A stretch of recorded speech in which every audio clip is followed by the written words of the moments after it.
ರಾಮ್ ವೀಕ್ಷಕರೇ, ನಾನು ನಿಮ್ಮವ ಎಸ್ ಮಲ್ಲಪ್ಪ ಜೋತಾವರ್.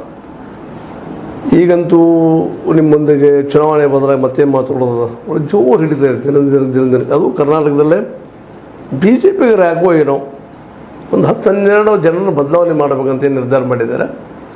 ಇದು ಬ್ಲಾಸ್ಟ್ ಆಗ್ತದೆ, ಮೈನಸ್ ಆಗ್ತದೋ ಅವರು ಚಿಂತೆ ಎಲ್ಲ ಕಡೆ ಶುರುವಾಗಿಬಿಟ್ಟದ. ಯಾಕಂದರೆ ಇದನ್ನು ವೈಯಕ್ತಿಕವಾಗಿ ತೆಗೆದುಕೊಳ್ತಾ ಇದ್ದಾರೆ. ಈ ಹಿಂದಿನ ಚುನಾವಣೆಯಲ್ಲಿ ನಮ್ಮ ಈಶ್ವರಪ್ಪನವರ ಟಿಕೆಟ್ ತಪ್ಪಿಸಿದ್ದಕ್ಕೆ ಅವ್ರೇನೋ ಹೋಗಲಿ ಬಿಡಪ್ಪ ಅಂತಂದಿದ್ರು. ಬಟ್ ಈ ಸಲ ಮಾತ್ರ ಯಾಕೋ ಏನೋ ಅವರು ಇವತ್ತು ಏನಪ್ಪ ಅಂತಂದ್ರೆ ನಮ್ಮ ಮಗನ ಟಿಕೆಟ್ ಬೇಕು ಕಾಂತೇಶ್ಗೆ. ಈಗಾಗಲೇ ಅವರು ಔಟಾಗಿ ಹೋಗಿದ್ದಾರೆ ಈಶ್ವರಪ್ಪನವರು. ಆದರೂ ಬಿ ಜೆ ಪಿಯವರು ಅಸ್ತಿತ್ವ ಇಟ್ಕೊಂಡಿದ್ದಾರೆ. ಇವತ್ತು ನಮ್ಮ ಮಗನಿಗೆ ಏನಾದರೂ ಮಾಡಿ ಟಿಕೆಟ್ ಕೊಡಿಸ್ಬೇಕು ಅಂತ ಒಂದು ಕಡೆ ಇದ್ದರೆ, ಇನ್ನೊಂದು ಕಡೆ ನಮ್ಮ ಪ್ರತಾಪ್ ಶಿವರವರು ನಾ ಬಿಡೋದಿಲ್ಲಪ್ಪ ಅಂತ ಕಣ್ಣೀರು ಹಾಕೊಂಡ್ಬಿಟ್ಟಿಗೆ ಬಂದುಬಿಟ್ಟಿದ್ದಾರೆ. ಜನ ನಂಬಿದ್ದಾರೆ, ಆರಿಸ್ತಾರ್ತಾರೆ, ಮಾಡ್ತಾರೆ ಅಂತ ಎಲ್ಲ ಕಡೆ ಹೇಳ್ಕೊತ ಅಡ್ಡಾಡ್ತಾ ಇದ್ದಾರೆ. ಒಂದು ರೀತಿ ಏನಪ್ಪ ಅಂತಂದ್ರೆ ಹುಚ್ಚನಂಗೇನೋ ಇರಬೇಕು ಪಾಪ ಅವ್ರಿಗೂ. ಒಂದು ಯಾಕಂದ್ರೆ ಅಧಿಕಾರಿ ಏಕಾಏಕಿ ಒಳ್ಳೆ ಕೆಲಸ ಮಾಡಿ ಕಣ್ಣಿಗೆ ಕಾಣೋದು ಕೆಲಸ ಮಾಡಿ ಟಿಕೆಟ್ ಹಾರ್ತಾ ಇದ್ದೀರಪ್ಪ ನಂದು ಅನ್ನುವಂಥದ್ದು. ಇಲ್ಲಿ ಹಿಂಗೆ ನಡೆದ್ರೆ ಇನ್ನೊಂದು ಕಡೆ ಅಲ್ಲಿ ಬಳ್ಳಾರಿಯಲ್ಲೂ ಏನೋ ಗದ್ದು ನಡೀತಾ ಇದೆ. ಶ್ರೀರಾಮುಲು ವಿರೋಧವಾಗಿ ನಮ್ಮ ಗಾಲಿ ಜನಾರ್ದನ್ ತೋರಿಸ್ತಾ ಇದ್ದಾರೆ. ಕೊಟ್ಟು ವಿರೋಧ ಮಾಡ್ತೀನಿ ನಾನು ನಮ್ಮ ಶ್ರೀರಾಮುಲು ಅವರನ್ನು ಸೋಲಿಸ್ತೀನಿ ಅನ್ನುವಂಥ ಮಾತುಗಳು ಕೇಳಿ ಬರ್ತಾ ಇದ್ದಾವೆ.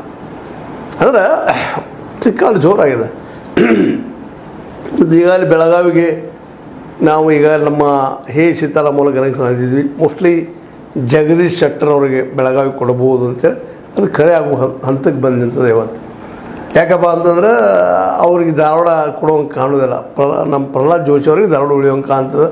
ಅಂತೂ ಪ್ರಹ್ಲಾದ್ ಜೋಶಿ ಅವರು ಎಲ್ಲೋ ಏನೋ ಮೋದಿಜವರ ಸಖ್ಯದಿಂದ ಸ್ವಲ್ಪ ಸಮೀಪವಾಗಿ ತಮ್ಮ ಸೀಟ್ ಉಳಿಸ್ಕೊಳ್ಳಲಿಕ್ಕೆ ಹತ್ತಿದ್ದಾರೆ ಅಂತ ಅನ್ಲಿಕ್ಕತ್ತದ. ಆದರೂ ಅಲ್ಲಿ ಗೆಲ್ತಾರೆ ಅದು ಗ್ಯಾರಂಟಿ ಇಲ್ಲ. ಯಾಕಂದ್ರೆ 8 ಶಾಸಕರಲ್ಲಿ 7 ಜನ ಲಿಂಗಾಯತ ಶಾಸಕರಿದ್ದಾರೆ. ಅಲ್ಲಿ ಲಿಂಗಾಯತ ವರ್ಸಸ್ ಬ್ರಾಹ್ಮಣ್ ಅನ್ನುವಂಥ ಒಂದು ವಾತಾವರಣ ನಿರ್ಮಾಣ ಆಗಿದೆ. ನೋಡಬೇಕು, ಟಿಕೆಟ್ ಅಂತ ಮೋಸ್ಟ್ಲಿ ಸಿಗ್ತದೆ, ಆದರೆ ಗೆಲ್ತಾರೆ ಅನ್ನೋ ಗ್ಯಾರಂಟಿ ಇಲ್ಲ. ಈ ರೀತಿ ವಾತಾವರಣದ. ಈ ಕಡೆ ನೀವು ಬೆಳಗಾವಿಗೆ ಬಂದರೆ ಜಗದೀಶ್ ಶೆಟ್ಟರ್ ಅವ್ರದ್ದು, ಈ ಜಗದೀಶ್ ಶೆಟ್ಟರ್ ನಿಲ್ತಾರೆ ಯಾರು ಅವ್ರ ವಿರುದ್ಧ ಅನ್ನೋದು ಅಷ್ಟು ಮುಖ್ಯ ಆಗಿಬಿಟ್ಟದೆ ಇವತ್ತು. ಯಾಕಂದ್ರೆ ಸತೀಶ್ ಜಾರಕಿಹೊಳಿ ಅವ್ರು ನಿಲ್ಬೋದಿತ್ತು ನಾವು. ಆದರೆ ಸತೀಶ್ ಅವರಿಗೆ ತಮ್ಮ ಇವತ್ತೇನು PWD ಇದೆ ಆ ಮಿನಿಸ್ಟರ್ಶಿಪ್ ಹೊರಗೆ ಬರೋ ಮನಸ್ಸಿಲ್ಲ ಅವ್ರಿಗೆ. ಯಾಕಪ್ಪ ಅಂತಂದ್ರೆ ದೊಡ್ಡ ಪೋಸ್ಟ್ ಅದು ಹಗಲಾರು ಸಿಗುವಂಥದ್ದಲ್ಲ. ಯಾಕಪ್ಪ ಅಂತಂದ್ರೆ ಬೈಸೂರು ಸಿಗುವಂಥದ್ದಲ್ಲ, ಇವತ್ತು ಸಿಕ್ಕದ ಅನ್ನುವಂಥದ್ದು. ಹೀಗಾಗಿ ಮಿನಿಸ್ಟರ್ಶಿಪ್ ಬಿಟ್ಟು ಹೊರಗೆ ಬರೋ ಸಾಧ್ಯತೆಗಳಿಲ್ಲ. ಹೇಗೆ ಅವ್ರು ನಿಲ್ಲಾರ್ದು ಅವ್ರ ಮಗಳನ್ನೋ ನಿಲ್ಲಿಸ್ಬೋದೇನೋ ಹೇಗೆ ಹೇಳಲಿಕ್ಕೆ ಆಗೋದಿಲ್ಲ. ಆದರೆ ಇದಕ್ಕೆ ಹೈಕಮಾಂಡ್ ಏನು ಉತ್ತರ ಕೊಡ್ತದೆ ಗೊತ್ತಿಲ್ಲ. ಯಾಕಪ್ಪ ಅಂದ್ರೆ ಆಲ್ರೆಡಿ DK ಶಿವಕುಮಾರ್ ಅವರಂತೂ ಇದಕ್ಕೆ ಬೆನ್ನು ಹತ್ತಿಬಿಟ್ಟಿದ್ದಾರೆ. ಶತಾಯಗತಾಯ ಮಾಡ ಸತೀಶ್ ಅವ್ರನ್ನ ಬೆಳಗಾವಿ ನಿಲ್ಲಿಸಲೇಬೇಕು ಅಂತೇಳಿ.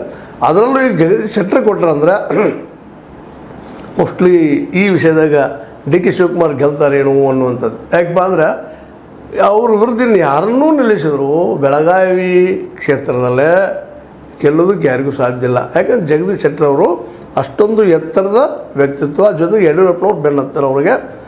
ಜೊತೆಗೆ ಬೆಳಗಾವಿಯ ಈ ಭಾಗದ ಲಿಂಗಾಯತ್ ಲಾಬಿ ಏನಿದ್ರೆ ಅವ್ರ ಹಿಂದೆ ನಿಲ್ಲೋ ಭಾಳ ಸಾಧ್ಯತೆ ಇದ್ದಾವೆ. ಆಗ ಅನಿವಾರ್ಯವಾಗಿ ಅಹಿಂದ ಲಾಬಿ ಬಂದರೆ ಮಾತ್ರ ಇಲ್ಲಿ ಗೆಲ್ಲಲಿಕ್ಕೆ ಸಾಧ್ಯತೆ. ಮತ್ತು ಇನ್ನು ಸತೀಶ್ ಅವ್ರದ್ದು